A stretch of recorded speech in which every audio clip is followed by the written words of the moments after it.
چونکہ ہم بہت سارے افراد کے درمیان رہتے ہیں،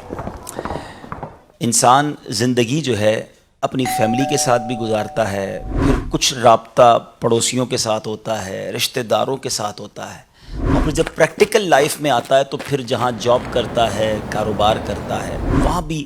الگ الگ قسم کے لوگوں سے رابطہ ہو جاتا ہے۔ بہت سارے لوگ زندگی کی بہت سارا وقت، یعنی ہم یہ کہیں کہ اسٹارٹ آف دا لائف، وہ اپنی ہی قسم کے، اپنے ہی خاندان کے، اپنی ہی بولی بولنے والے، اپنی کلچر کے لوگوں میں گزارتا ہے، مگر ایک اسٹیج آتا ہے کہ جس میں اسے پھر اب جب پریکٹیکل لائف میں وہ داخل ہوتا ہے تو پھر ہر طرح کا آدمی اسے ملتا ہے۔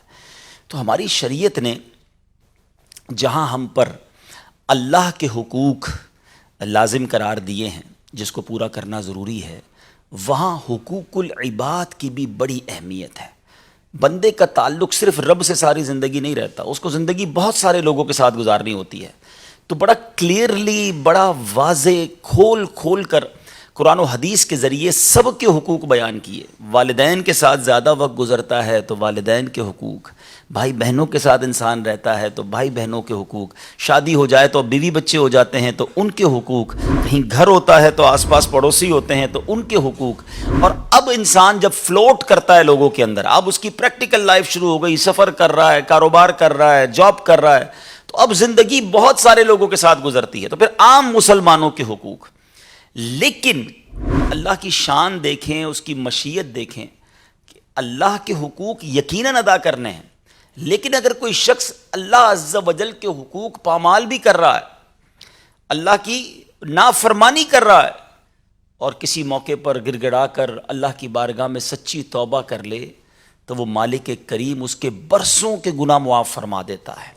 برسوں کے وہ حقوق جو اس نے رب کے تلف کیے وہ معاف فرما دیتا ہے۔ نماز ہے، روزہ ہے، بہت ساری ایسی عبادتیں ہیں جو میں جانوں، میرا رب جانے، بندوں سے اس کا کوئی تعلق نہیں ہے۔ لیکن جب بندوں کے حقوق کی بات آتی ہے تو اس کی مشیت کے انداز نرالے ہیں، اس کے دستور ہیں کہ جب تک بندہ معاف نہیں کرتا وہ رب کریم بھی معاف نہیں فرماتا، اور یہ ڈیفیکلٹ ہے۔ اللہ کریم ہے، اس کی شان رحیمی ہے، وہ ماں سے 70 گنا بندوں کو زیادہ چاہنے والا ہے۔ ایک آنسو گرائے بندہ وہ 70 سال کے گناہ معاف کر دے، اس کی کرم نوازی ہے۔ مگر بندوں کے تو دل دماغ سب الگ ہوتے ہیں نا۔ ہم اپنے بارے میں سوچیں، کیا ہمیں کوئی بہت ستائے، بہت تنگ کرے، اتنا تنگ کرے کہ زندگی اجیرن کر دے، پھر معاف کرنا بڑا مشکل ہو جاتا ہے۔ تو جب ہم بندوں کے درمیان رہ رہے ہیں اور اللہ نہ کرے ہم بندوں کو دل دکھا رہے ہیں، ہم ان کے حقوق تلف کر رہے ہیں، تو ان سب کو راضی کیسے کریں گے؟ تو اس کا سمپل فارمولہ یہ ہے کہ بندہ بندوں کے حق ہی تلف نہ کرے، ناراض کر کے راضی کرنا، حق مار کر اس کو تلاش کر کے معافی مانگنا، اٹس کوائٹ ڈیفیکلٹ۔ بہترین طریقہ یہ ہے کہ بندہ زندگی ایسی گزارے کہ میری ذات سے کسی کو پرابلم ہی نہ ہو، میری ذات لوگوں کے لیے فائدے کا باعث تو ہو،